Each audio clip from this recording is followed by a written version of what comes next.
राम कथा के रस के तुम भक्त रासुमति धीर। आई सुवासन करिए प्रभु तेज पुंज कपिवीर। लखन सिया रामचंद्र की जय। कल का जो प्रसंग था वो भगवान शिव के गणों को जो श्राप दिया था नारद जी ने, उसमें सुधार किया। कहा कि युद्ध में भगवान के हाथों मारे जाओगे, जिसके कारण तुम इस आवागमन के चक्र से मुक्त हो जाओ। शिव जी पार्वती जी से कहते हैं आगे कि तुम्हारा जो सती के शरीर में भ्रम था वो कुछ कुछ अभी भी बना हुआ है, पूरी तरह से मिटा नहीं। उधर भरद्वाज जी को भरत कथा सुना रहे याज्ञवल्क्य जी। अब भरद्वाज जी से याज्ञवल्क्य जी कह रहे वही कथा सुनाते हैं जो शिव जी पार्वती जी को सुनाते हैं। तो शिव जी पार्वती जी से कहते हैं कि सो मैं तुम सन कहूँ सब, सुनु मुनीश मन लाई। राम कथा कलिमल हरनि, मंगल करनि सुहाई। लखन सिया रामचंद्र की जय। याज्ञवल्क्य जी ने भरद्वाज जी से कहा कि जो शिव जी ने पार्वती जी को प्रसंग सुनाया वही प्रसंग मैं तुम्हें सुना रहा हूँ।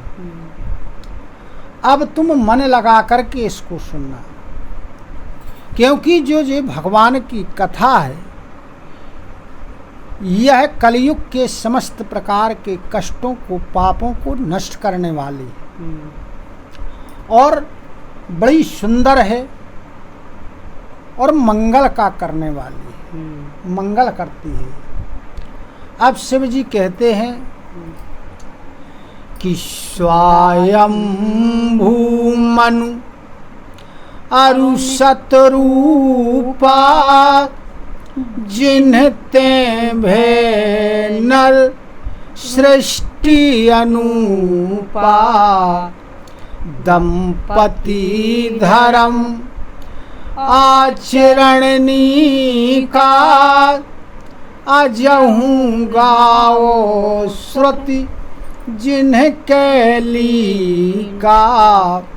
शिव जी कहते हैं कि अब भगवान के जन्म लेने का मैं एक कारण और तुम्हें सुनाता हूँ कि वे मनुष्य शरीर क्यों धारण करते। कहने लगे कि एक राजा थे स्वयंभव मनु और उनकी पत्नी थी शतरूपा। स्वयंभव मनु और शतरूपा ये प्रथम पुरुष हैं, ऐसे जिनके द्वारा संतानोत्पत्ति का क्रम चला। तो मनु और शतरूपा का जोड़ा सीधा प्रकट हुआ था। हाँ, इनके द्वारा मनुष्यों की जो यह सृष्टि है ये आगे बढ़ी। अब जो दंपति यानी पति पत्नी जो थे ये धर्म के अनुरूप आचरण करने वाले थे। कहने लगे शिव जी के आज भी जिनकी मर्यादा का गान वेद आज भी करते हैं। नृप्योत्तानो पाद सुततासु। ध्रुव हरि भगतो भयो सुत जासु। लघु सुतो नाम प्रिय व्रत ताही। वेद पुराण प्रशंसहि जाही। कहने लगे कि जो राजा थे स्वयंभव मनु, इनके दो पुत्र थे। बड़े पुत्र का नाम था उत्तानपाद और छोटे पुत्र का नाम था प्रियव्रत। उत्तानपाद के पुत्र हुए ध्रुव। जो ध्रुव थे वो भगवान की भक्ति में बड़े प्रवीण थे, और जो इनके छोटे पुत्र थे स्वयंभव मनु के प्रियव्रत, इनका वेद और पुराणों ने यश का गान किया है, प्रशंसा की है। देवहूत पुनि ताशु कुमारी, जो मुनि करदम के प्रिय नारी। आदि देव प्रभु दीन दयाला, जठर धरो यही कपिल कृपाला। अब जो ये मनु और शत्रुपा थे, इनकी 3 पुत्रियां थी।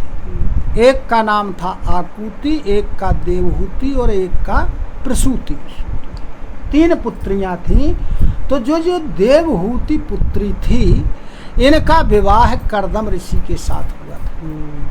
कर्दम ऋषि ने एक शर्त रखी थी स्वयंभव मनु से, दोनों पति पत्नी ये थे, वो देवहूति थी। इन तीनों के सामने एक शर्त रखी थी कि ठीक है, मैं तुम्हारी पुत्री के साथ विवाह कर रहा हूँ, लेकिन जैसे ही संतान उत्पत्ति होगी मैं इनका त्याग कर दूंगा और जंगल में तप करने के लिए चला जाऊंगा। तो इन लोगों ने शर्त को स्वीकार कर लिया। अब जो देवहूति थी, एक कर्दम की पत्नी हुई। अब जो आदि देव हैं, सब कुछ करने में समर्थ हैं, बड़े कृपा के धाम हैं, ऐसे प्रभु इनके शत्रुपा के गर्भ से आए, जिनका नाम पड़ा कपिल भगवान। इन्होंने सांख्य शास्त्र अपनी माता को सुनाया था। सांख्यो शास्त्र जिन्हें प्रगट वखाना, तत्व विचार निपुण भगवाना। तेहि मनुराज कीन्हे बहुकाला, प्रभु आयसो सब विधि प्रतिपाला। अब इन्होंने क्या किया कि सांख्य शास्त्र का वर्णन किया, स्वयं अपनी माता को सुनाया था, उनका प्रकट किया। ये विचार करने में जो कपिल देव थे, ये तत्वों का विभाग करते थे, विचार करते थे, उसका वर्णन करते थे। अब कहते हैं कि जो ये राजा थे स्वयंभव मनु, इन्होंने बहुत समय तक पृथ्वी पर राज्य किया, पूरी पृथ्वी पर राज्य था। अब ज़्यादा जनसंख्या थी नहीं, शुरुआत के हैं, और भगवान की आज्ञा से सभी प्रकार के शास्त्रों की मर्यादा का पालन करते हुए ये अपना जीवन व्यतीत करते थे। एक दिन क्या हुआ कि स्वयंभव मनु के मन में, हृदय में विचार पैदा हुआ, कहने लगे मन ही मन, सूर उठा है कि होई न विषय विराग, भवन बसत भा चौथपन, हृदय बहुत दुख लागो, जन्म गयो हरि भगत बिनु लखन सिया रामचंद्र की जय। महाराज मनु के हृदय में विचार आया कि घर में रहते हुए बहुत समय बीत गया है, चौथापन हो गया है, लेकिन जो भोग हैं, विषय हैं, इनसे वैराग्य नहीं हो रहा है। उनके हृदय में बड़ा दुख हुआ। उन्होंने मन में कहा कि ये मेरा पूरा जन्म भगवान की भक्ति के बिना व्यतीत हो रहा है।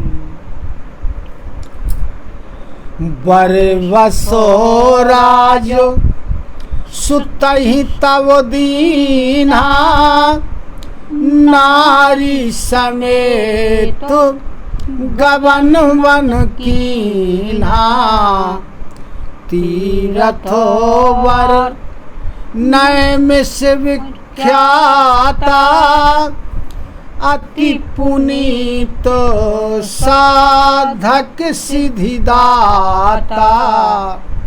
अब उन्होंने क्या किया, जब मन में विचार आया कि भजन के बिना पूरा जीवन व्यतीत हो रहा है, तो उन्होंने क्या किया कि अपने पुत्र से कहा कि भाई राज्य ले लो।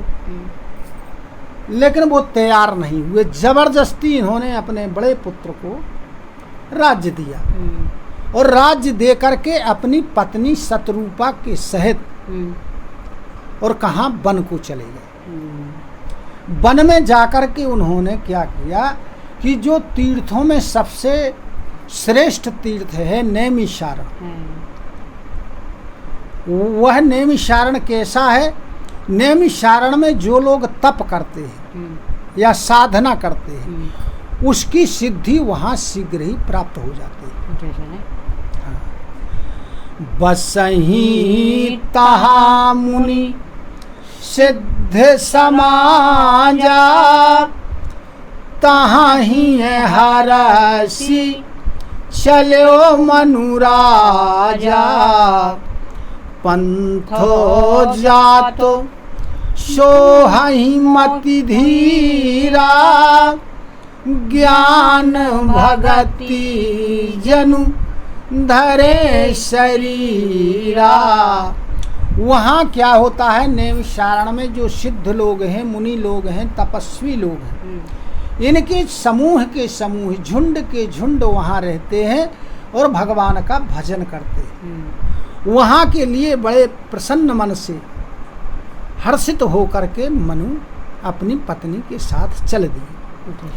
हाँ, रास्ते में जाते हुए वे ऐसे सुशोभित हो रहे हैं मानो ज्ञान और भक्ति प्रत्यक्ष रूप से शरीर धारण किए हुए हैं। पहुँचे जाई धेनुमति तीरा हरसी नहाने निर्मल नीरा। आए मिलन सिद्ध मुनि ज्ञानी धर्म धुरंधर नृप ऋषि जानी। अब ये जाकर के कहाँ, धेनुमती का नाम है गोमती। गोमती, हाँ। तो ये गोमती नदी के किनारे पहुँचे और बड़े प्रसन्न होकर उसके निर्मल जल में इन दोनों ने स्नान किया। और ये यहाँ जब बैठे हुए थे स्नान करके, तो जो वहाँ सिद्ध लोग थे, मुनि लोग थे, ज्ञानी लोग थे, जब उन्होंने देखा कि धर्म के धुरंधर श्री स्वयंभव मनु पधारे हुए हैं, आए हुए हैं, तो सब लोग उनसे मिलने के लिए आए। जहाँ जहाँ तीरथ रहे सुहाए मुनि ने सकलो सादर करवाए। कृष्ण शरीर मुनि पट परिधाना सत समान जो नित सत्य समान जो नित सुनहि पुराना। अब जहाँ जहाँ प्रसिद्ध तीर्थ थे, पवित्र तीर्थ थे, वह सभी मुनि लोगों ने मनु शतरूपा को करवाए, उसका भ्रमण करवाया। अब राजा का शरीर कैसा हो गया, दुबला हो गया, और उन्होंने मुनियों कैसे वस्त्र पहन लिए। और जो संत समाज था उनके द्वारा जी नित्य भगवान की लीला कथाएं श्रवण करने लगे। द्वादश अक्षर मंत्र पुनि जपहि सहित अनुराग। वासुदेव पद पंकुरो दंपति मन अति लाग। लखन सिया रामचंद्र की जय। अब इन्होंने क्या किया, दोनों लोगों ने, कि 12 अक्षर मंत्र का जाप। 12 अक्षर मंत्र है ओम नमो भगवते वासुदेवाय। इसका प्रेम के सहित उसका जाप करने लगे और भगवान वासुदेव के चरण कमलों में राजा रानी दोनों का बहुत मन लग गया, बड़ा प्रेम हो गया। अब तब किस प्रकार से करते हैं कि करही आहार साक फल कंदा सुमिरहि ब्रह्म सच्चिदानंदा पुनि हरि हेतु करन तप लागे बारी आधारो मूल फल त्यागे। अब साक फल फूल कंद आदि का ये भोजन करते हैं और ब्रह्म सच्चिदानंद का स्मरण करते हैं। इस प्रकार से भगवान को प्राप्त करने के लिए मनुष्य रूपा तप करने लगे। अब कुछ दिनों बाद इनने क्या किया कि कंद मूल फल आदि का भी त्याग कर दिया और केवल जल पी करके भगवान का तप करने लगे। ओरे अभिलाष निरंतर होई देखिए नयनो परम प्रभु सोई अगुण अखंडो अनंतो अनादि जेहि चित्तहि परमारथिवादी। क्या हुआ, अब इनके हृदय में नित्य निरंतर अभिलाषा बढ़ती ही जा रही है। किस बात की, कि हम इन नेत्रों से भगवान के दर्शन करें। कैसे भगवान के, जो निर्गुण है, निराकार है, अनंत है, अनादि है और जो परमार्थवादी है, यानी ब्रह्मज्ञानी तत्ववेत्ता है, ऐसे प्रभु के हम दर्शन करें। नेति नेति जेहि वेद निरूपा निजानंदो निरुपाधि अनुपा शंभु विरंची विष्णु भगवाना उपजहि जासु अंश तेनाना। वेद जिनका नेति नेति कह करके निरूपण करते, वह आनंद स्वरूप है, निजानंद, अपने ही आनंद में मस्त रहने वाले, निरुपाधि हैं, उपाधि से रहते हैं और अनुपम है, जिनके अंश से अनेकों शिव जी, ब्रह्मा जी, विष्णु भगवान पैदा होते हैं। ऐसौ प्रभु सेवक वसवाई भगत हेतु लीला तनु गहाई। जो यह वचन सत्य श्रुति भाखा तो हमारो पूज ही अभिलाषा। कहते हैं कि ऐसे ही प्रभु अपने सेवकों के बस में रहने वाले हैं और भक्तों के आग्रह पर उन्हीं के लिए मनुष्य का शरीर धारण करके अनेक प्रकार की लीलाएं करते हैं। यदि यह बात वेदों की सत्य है तो हमारी भी अभिलाषा वे पूर्ण करेंगे।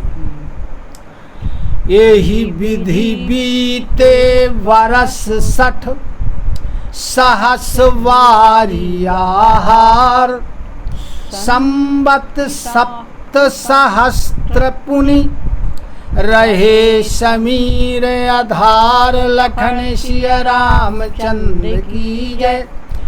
इस प्रकार केवल जल का आहार करके तपस्या करते करते 6000 वर्ष बीत गए उसके बाद 7000 वर्ष केवल हवा के द्वारा हवा को ग्रहण किया और 7000 वर्ष तप किया, 6000 वर्ष जल पीकर। बरसो सहस 10 त्याग्यो सो ठाढ़े रहे एक पद दो, विधि हरि हर तप देखी अपारा, मनु समीपो आए बहुवारा। 10,000 वर्ष तक उन्होंने वायु का आहार भी त्याग दिया और दोनों पति पत्नी एक पैर से खड़े रहे 10,000 वर्ष तक। जब ब्रह्मा जी ने, भगवान विष्णु ने, शिव जी ने अपार तप को देखा तो अनेक बार महाराज मनु के पास वो लोग आए। मांगहु वर बहु भांति लोभाए, परम धीर नहीं चलहि चलाए। अस्थि मात्र होई रहे शरीरा, तदपि मनांगो मन ही नहीं पीरा। और उन्होंने कई बार इनको लुभाया कि वरदान मांग लो। किसने? ब्रह्मा विष्णु महेश। लेकिन ये बहुत धैर्यवान थे, ये डिग नहीं रहे। इनका शरीर जो है केवल हड्डियों का ढांचा भर शेष रह गया है। इसके बाद भी ये अपने मन में कोई पीड़ा महसूस नहीं कर रहे। प्रभु सर्वज्ञ दास निज जानी, गति अनन्न तापस नृपरानी। मांगू मांगू बरु भय न भवानी, परम गभीर कृपामृत सानी। अब प्रभु तो सर्वज्ञ हैं, सब कुछ जानने वाले हैं। अतः उन्होंने मनु और शत्रुपा को अपना दास जाना और परम गंभीर और कृपा रूपी अमृत से सनी हुई वाणी के द्वारा, आकाशवाणी के द्वारा कहा कि वर मांगो वर मांगो। मृतक को जियावन गिरा सुहाई, श्रवण रंध होई उर जब आई। हष्टे पुष्टे तन भय सुहाए, मानहु अवाही भवन ते आए। अब वो वाणी कैसी थी, आकाशवाणी, कि मृतकों को भी जिंदा करने वाली थी, मरे हुए को जिंदा कर दे। जब वह वाणी राजा रानी के कानों की छिद्रों के माध्यम से उनके हृदय में पहुंची, तब जो उनका शरीर था वो हृष्ट पुष्ट हो गया। ऐसा हो गया, ऐसा लगता था कि ये मानो घर से अभी अभी चले आ रहे। जो उनका शरीर सूख गया था वो ज्यों का त्यों हो गया। श्रवण सुधा सम वचन सुनी, पुलक प्रफुल्लित गातो। बोले मनु करी दंडवत, प्रेम न हृदय समात। लखन सिय रामचंद्र की जय। अमृत के समान जब वचनों को सुना मनु शत्रुपा ने तो बड़े प्रफुल्लित हुए और मनु महाराज उनकी पत्नी दंडवत प्रणाम करके बोलने लगे। उनके हृदय में प्रेम समा नहीं रहा है। बोलो सियावर रामचंद्र की जय। कथा विसर्जन होते हैं, सुनहु वीर हनुमान। जो जन यहाँ से आए हो सोता करो पयान। सोता सब आश्रम गए शंभु गए कैलाश। रामायण मम हृदय में सदा करहु तुम वास। लखन सिया रामचंद्र की जय। उमापति महादेव की जय। पवन सुत हनुमान की जय। गुरु गुरु गोविंद की जय हो। जय जय सीताराम जय जय राधे श्याम। नमः पार्वती पते हर हर हर महादेव।